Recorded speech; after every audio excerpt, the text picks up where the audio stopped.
9:44. Estuvimos estos días siguiendo y contando en la medida de las posibilidades, en la medida que también vamos conociendo parte de esta historia, la causa o la historia, por decirlo así, porque la causa todavía conocemos poco, de esta mujer que fue encarcelada a partir de un hecho terrible, si se quiere, que fue el hallazgo de un bebé en un basurero, en la chacra 32-33, un hecho que conmueve, que interpela, que también es un poco un llamado de atención sobre muchísimas cuestiones que venimos trabajando desde la radio de la universidad, desde estos espacios hace muchos años, ¿no? Desde los entornos de esas maternidades vulneradas, vulnerables no solamente en lo económico, a veces también en lo emocional,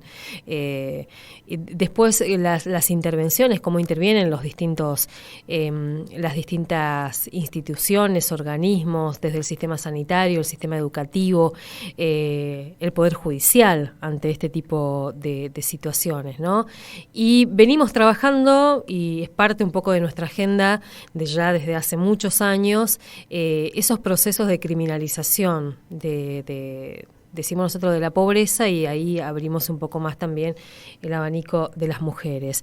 Y cuando nos enteramos de este caso, primero de la muerte de este bebé, ese hallazgo y después el encarcelamiento de la madre, la primera nota que hacíamos sobre esto fue con Malvina Lara, una referente del PROGEN, y las preguntas que disparaba Malvina, ¿no? Decía, bueno, ¿alguien se fijó qué le pasó a esa mujer antes de encarcelarla?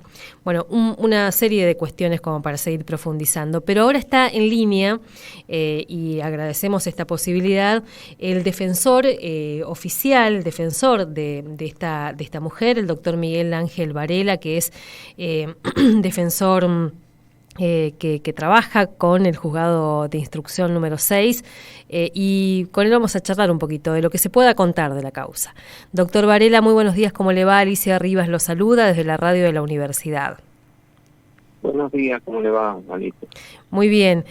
Bueno, un poco para entender un poco esta situación también, que es compleja, que suponemos que es muy, aún para ustedes en una defensoría oficial encontrarse con esta situación debe ser complejo, ¿no? No es habitual. No es habitual, es el primer caso, yo estoy desde el 2011, el primer caso que nos toca así, con estas digamos, connotaciones y circunstancias. Uh-huh. Sí. ¿Qué se puede contar de la causa, respetando desde los derechos de la persona que está involucrada hasta, bueno, los límites que tiene también la propia actuación judicial? ¿Qué se puede contar? ¿Qué se puede reconstruir de ese hecho? Sí, como usted bien dice, digamos, en primer lugar, mis límites son el secreto profesional, y por otro lado también la reserva que me impone la ley y el Poder Judicial. Uh-huh. En cuanto al caso en sí, bueno, se ha dicho mucho a través de la prensa, pero como también usted tocaba el aspecto desde qué le ocurrió a esta mujer, realmente no se ha investigado, y lo que se ha hecho se ha buscado investigar, pero sin tener el resguardo a la defensa, digamos. Uh-huh. Eso es lo que se advierte dentro del expediente. Las dificultades que nosotros encontramos desde la defensa es que muchas veces, en el afán de investigar y de saber qué ocurrió, se avanza con digamos, cuestiones técnicas, por decirlo de alguna manera, cuestiones médicas, cuestiones que requieren realmente la realización de pericias, y se avanza a través del cuerpo médico forense sin darle intervención a la defensa, sea oficial o sea particular, y se avanza en la investigación sin resguardar los derechos de defensa. Eso es lo que está pasando en este expediente en particular, y ocurre en muchas causas, no solamente como esta, sino también en las que se investigan homicidios, en las que se investigan abusos sexuales. Se avanza y se realizan este tipo de investigaciones que para que después no sean impugnables. Ujú. Se le cambia el nombre, de lo que en su naturaleza jurídica no deja de ser una pericia. Para evitar la impugnación por la defensa, se le cambia el nombre, se habla de informes técnicos. Ujú. Y se habla de urgencia. Bueno, en este caso lo que hay en el expediente es una orden, donde, o sea, un decreto del juzgado donde la última medida fue ordenar pericia psiquiátrica y pericia psicológica. Ujú. Y en esa digamos, en esa línea, la Defensoría estuvo buscando de conseguir un perito psiquiatra y un perito psicólogo para poder controlar esa pericia. Hemos conseguido un perito psicólogo, perito psiquiatra no hemos conseguido. El gran problema que se enfrenta la Defensoría es que no cuenta con un cuerpo de peritos. O sea, lo que el Estado le da a la persona inculpada es un defensor y una oficina de la Defensoría, pero no le da peritos. O sea, no tenemos médico ginecólogo, no tenemos médico psiquiatra, no tenemos psicólogo. Ante un accidente de tránsito no tenemos perito accidentológico. El argumento es que los peritos del Poder Judicial son peritos oficiales y nosotros podemos desde la defensa hacerle las preguntas o las consultas que creamos convenientes. Pero en verdad los peritos del Cuerpo Médico Forense y los del Poder Judicial son peritos de la acusación. Ujú. Actúan pero, como peritos de parte, digamos, hay que decirlo. Sí, actúan como peritos de la acusación y no se olvide de que el que acusa es el Estado. El Estado, o sea, el Poder Judicial es parte del Estado y está acusando a la persona que está siendo investigada y ellos actúan con ese perfil, o sea, con el perfil de averiguar la verdad, con ese perfil actúan. Entonces, y la defensa necesita controlar con conocimiento científico todo eso que se realiza. Y no cuenta con esto. O sea, en verdad las personas, y la mayoría de las personas, o sea, el 99,9% que la Defensoría atiende son personas pobres, carentes de recursos, que no están en condiciones de pagarse los honorarios de un psiquiatra, de un psicólogo, un médico ginecólogo, ni nada de eso. Entonces está en franca desigualdad y en realidad constituye una violación del derecho de defensa. ¿Por qué? Porque en la cuestión jurídica yo puedo opinar e intervenir, pero quien defiende a la persona inculpada en estas cuestiones que requieren conocimientos especiales, o sea, sus defensores, por decirlo de alguna manera, los que van a proteger que las cosas se hagan correctamente en estas áreas específicas, son los peritos. Y si no se cuenta con peritos, es como estar indefenso a la espera de lo que digan los peritos oficiales. Que además son como pruebas concluyentes por lo general para el Poder Judicial, ¿no? Si lo dijo... Para los jueces, o sea, existe ese erróneo criterio de que lo que diga el perito oficial es la verdad, y lo que diga el perito de parte lo dice porque está tratando de defender a la persona acusada o inculpada. Entonces, vamos, si tenemos que poner en la balanza creemos al perito oficial, entre comillas, porque en realidad es perito de parte acusadora, antes que al perito de parte. Y con agravante que ni siquiera conseguimos tener perito de parte en la mayoría de las veces. Además pensaba, Esta es la doctor, situación. usted dice, este es el primer caso que le toca en casi 10 años ahí en la Defensoría, con estas particularidades, que además debería como encender todas las alarmas en un momento en que estamos hablando de la incorporación, la obligación que tiene el Poder Judicial, de la incorporación de la perspectiva de género en todas las instancias de los procesos, y una básica es en esos primeros momentos en que llegan a una causa de estas características, digamos, ¿no? Entonces debería ser como más necesario y más imperioso generar las condiciones como para que el proceso sea, que respete todas las garantías en este caso. Sí, sí, eso es lo que yo advierto, ¿no? O sea, hay muchos magistrados y funcionarios que hablan de la perspectiva de género, pero cuando se presenta un caso así, pareciera que olvidarse de toda esa cuestión y desaparece, como que se fumara, digamos, toda la cuestión de perspectiva de género cuando se presenta un caso así. Eso es lo que yo advierto. O sea, generalmente yo estoy en la vereda contraria, y en este caso me toca por el lado de la perspectiva de género. Sí, en este caso es un gran problema. Y en este caso en particular,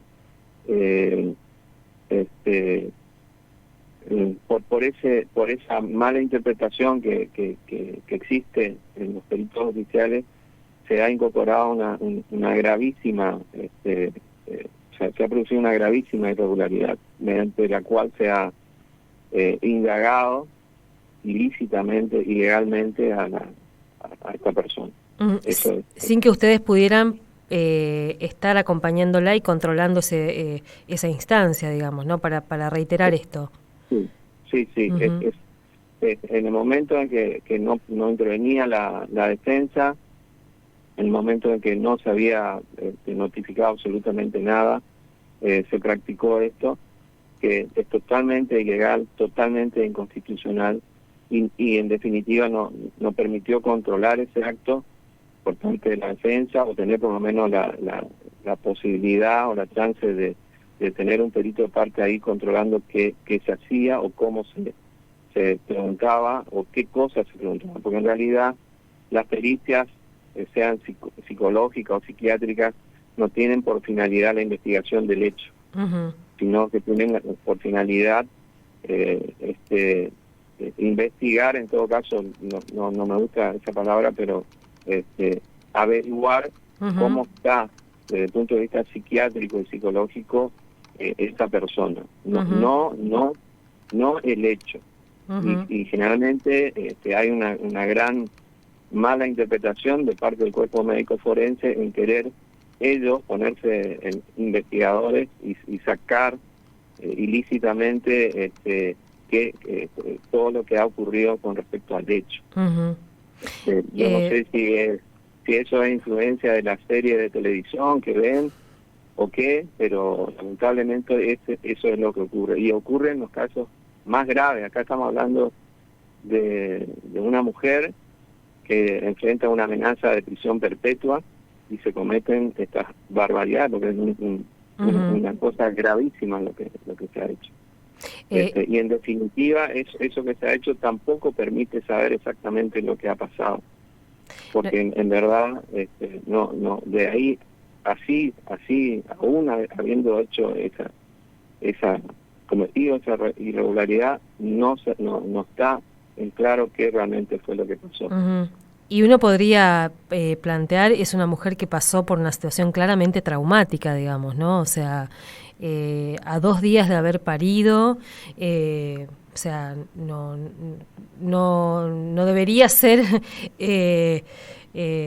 por lo menos así tan normal para el Poder Judicial decir, bueno, acá hay una asesina y no hay otra cosa, digamos, ¿no? Mire, yo le voy a... Esto es adelantar muchísimo, pero son cosas que están ya publicadas en los medios de Ujú, prensa. ujú. Yo no voy a estar revelando nada fuera de lugar. A ella lo ubican a través de un ticket que Sí. encuentran del supermercado, de fotos que son las de los videos de seguridad del supermercado. De un ticket que hace directa referencia a la adquisición, la compra de pañales. Asimismo también se encuentran ropitas, y fíjese, o sea, si aún viendo la gente todos estos indicios, siguen por ahí haciendo comentarios totalmente desafortunados, porque una persona que compra pañales, que lleva ropa de bebé, no puede tener no puede tener en la cabeza este desenlace Ujú, que se dio. ujú. Entonces, mínimamente se tendrían que tener ese tipo de análisis. O sea, alguien que compra pañales, alguien que lleva ropa para abrigar, para proteger, no puede esperar jamás ese resultado final. Es Ujú. fatal. Ahora, Eh, el sentido común, digamos, de la gente es un tema, pero la preocupación es cuando ese mismo razonamiento, con el sentido común más reaccionario, cargado de estereotipos y demás, lo vemos en las prácticas del Poder Judicial, digamos, porque uno puede ser, una cosa es lo que opinemos el resto y otra cosa es lo que la actuación del Poder Judicial, que pudo haber hecho otra cosa y no encarcelarla directamente, por ejemplo, ¿no? sí, yo creo que sí. O sea, en verdad hay muchas medidas alternativas. Ujú, Esta mujer no tiene absolutamente ningún antecedente. Existe posibilidades de prisión domiciliaria. Existe, o sea, que se han dado ya en otros casos. Que es creo lo más viable por ahí. Las otras yo entiendo que puedan ser más difíciles de otorgar, ujú, o sea, concederle la cancelación o la libertad con provisión de salir de la ciudad, o cosas así, es un poco más difícil. Pero yo entiendo de que resulta, en este caso resultaría admisible una prisión domiciliaria, ujú. pero bueno, eso corresponde al área del juzgado, ¿no? Doctor, ¿y usted pudo tomar contacto con ella? ¿Pudo hablar con ella? Sí, tuvo un primer contacto, Ujú, pero fue breve, ujú, para una cuestión así. ujú, Así que fue muy breve. Esto es una cosa que requiere mucho análisis, y por la gravedad en sí, yo realmente lamento que no se hayan hecho las cosas como debieran haberse hecho, ¿no? O sea, el primer orden, o sea, el orden es ordenar las pericias, ujú, dar la oportunidad a la defensa de que proponga perito de parte, de que pueda controlar esas pericias con los peritos de parte. No se está hablando de entorpecer, de impedir, ni absolutamente nada que se les parezca, simplemente controlar la actuación de los peritos del cuerpo médico forense, que en definitiva son peritos de la acusación. ujú, ujú. Y que eso en nada dificulta la averiguación de la verdad. Y que son Eh, garantías mínimas del Son imputado en este garantías caso, mínimas. ¿no? Así como se tienen, o el Estado le reconoce el derecho de un abogado a la persona que está inculpada, así debiera reconocerle el derecho a contar con peritos, porque Ujú, si no, la persona sigue estando indefensa. Fíjate, aún cuando yo estudiara y tuviera algún conocimiento, ya sea de medicina, psicología o psiquiatría, por más que yo leyera y estudiara y que estuviera en condiciones de rebatir lo que dice un perito, digamos, oficial, entre comillas, y si pudiera hacerlo y pudiera rebatir lo que dice, no tendría valor, porque no soy el especialista en el área, porque soy mi habilitación es en lo jurídico, no en medicina, no en psicología, no en psiquiatría.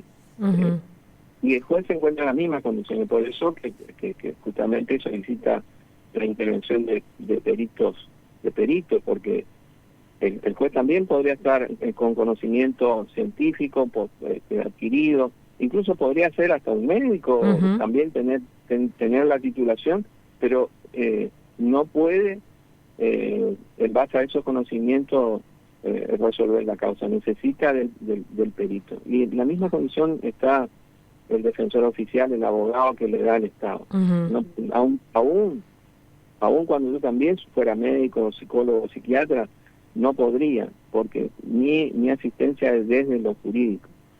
Además pensaba, más allá de la gravedad del hecho que se investiga, digamos, ¿no? Que en este caso además tiene un plus de crueldad, de que nos conmueve especialmente, pero no podemos olvidar que del otro lado hay alguien que es inocente hasta que le demuestren lo contrario, dirían, ¿no? Y que eso debería primar en alguna instancia.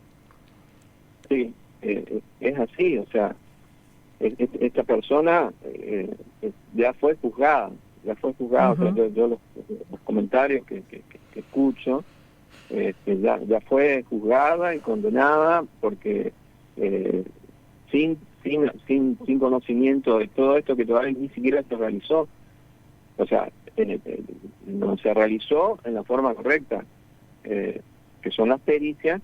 Ya se ha llegado a una conclusión de que la mujer es culpable, de que la mujer hizo esto y no hay ninguna otra explicación, ¿no? Eso es logrado. Usted decía, doctor, y por ahí para otra charla también, le tocó siempre estar del otro lado, digamos, cuando el acusado era entre comillas, un victimario de alguna mujer o de algún... Porque los casos que estamos viendo también, y muchos en nuestro sistema carcelario, en nuestro sistema penal, son casos de abuso sexual, de personas que están presas por abuso sexual, ¿no? Así que me parece que ahí también hay todo un desafío para mirar cómo interviene el Poder Judicial en estas causas.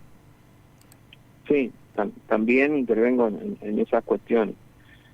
Y me encuentro exactamente con la misma dificultad en cuanto a no poder defender a las personas que están acusadas de esos delitos desde el aspecto de los conocimientos especiales. No cuento con peritos ginecólogos, no cuento con peritos psicólogos, no cuento con peritos psiquiatras, y en ese aspecto entonces la persona queda sometida a lo que digan los peritos del cuerpo médico forense, sea que estén dictaminando correctamente o incorrectamente, porque son humanos, o sea, y se pueden equivocar, pero no hay nadie que pueda refutar lo que digan.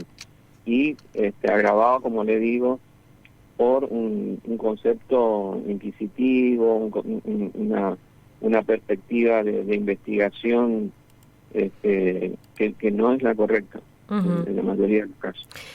Doctor, ¿y cómo sigue esta causa? Bueno, le decía que pese a esa junta psiquiátrica que cometió esos errores, hay una orden en el juzgado de realizar la pericia psiquiátrica y la pericia psicológica como en verdad corresponde. Y en eso está ahora el juzgado, o sea, en realizar como verdaderamente corresponde e incorporar esas dos pruebas. Por eso es que hemos propuesto un perito psicólogo y hemos pedido que se designe un perito psiquiatra. También mediante sorteo o mediante otras alternativas que existen, ¿no? Ujú, ujú. Doctor, seguramente vamos a volver a charlar, porque bueno, decíamos en la apertura del programa, son temas que venimos siguiendo, es parte de nuestra agenda aquí en la radio de la universidad, así que bueno, vamos a seguir de cerca esta historia y esta causa. Muchas gracias. Muchas gracias a ustedes. Hasta luego. Hablábamos con el doctor Miguel Ángel Varela. Él es defensor de esta mujer cuyo bebé fue encontrado muerto en un basurero en la chacra 32-33 y que la primera y la única hipótesis que mueve esta investigación de parte de la Fiscalía y del juez de instrucción es que la culpable es la madre. Y eso cerró toda posibilidad de pensar otras hipótesis, y también le quitó y relativizó todas las garantías que debían darle a esta mujer para que el proceso de juzgamiento sea justo, en principio, y sea legal. Lo que decía el defensor es que, y esto no es una excepcionalidad, no estamos contando algo nuevo, lo interesante tal vez de esta charla es que lo está diciendo un defensor oficial, alguien que es parte, si se quiere, del Poder Judicial, porque lo venimos escuchando los defensores con los que venimos hablando por lo general. Ayer hablábamos con Roxana Rivas, lo venimos hablando con el doctor Eduardo Paredes hace mucho tiempo. Estas violaciones a las garantías constitucionales o convencionales que se van naturalizando y que se van corriendo límites, es algo habitual en el Poder Judicial. Y cuando aparecen casos y causas como esta, vuelven a encender las alarmas. En este contexto, además, insisto, estamos hablando de la obligación que tiene el Poder Judicial para incorporar la perspectiva de género en todas las instancias del proceso. Hay protocolos que lo trabaja y lo viene difundiendo la Defensoría General de la Nación, pensando también en defensores. Lo viene planteando la Procuraduría, pensando en los fiscales y las fiscales que tienen que intervenir. Lo viene trabajando la Corte Suprema de Justicia con su mesa de mujeres, pensando también en los jueces y las juezas que tienen que intervenir en estos procesos. Y están estos protocolos, hay como manualcitos que se insisten con las cuestiones básicas que tienen que tenerse en cuenta a la hora de investigar estas causas, pero también está esta otra resistencia, ¿no? de ese Poder Judicial que sigue siendo corporativo, que sigue siendo ineficiente para poder incorporar esto. Y seguimos generando causas como las que estamos contando, ¿no? Una mujer encarcelada, presumiblemente, porque es la única hipótesis que hay, que es responsable de la muerte de su bebé, pero nadie indagó nada más. Y nadie de los que deberían hacerlo, digamos, ¿no? Y esto que plantea la defensa, en inferioridad de condiciones, absolutamente es una relación asimétrica aún dentro de ese Poder Judicial. 10-13 minutos. Lloré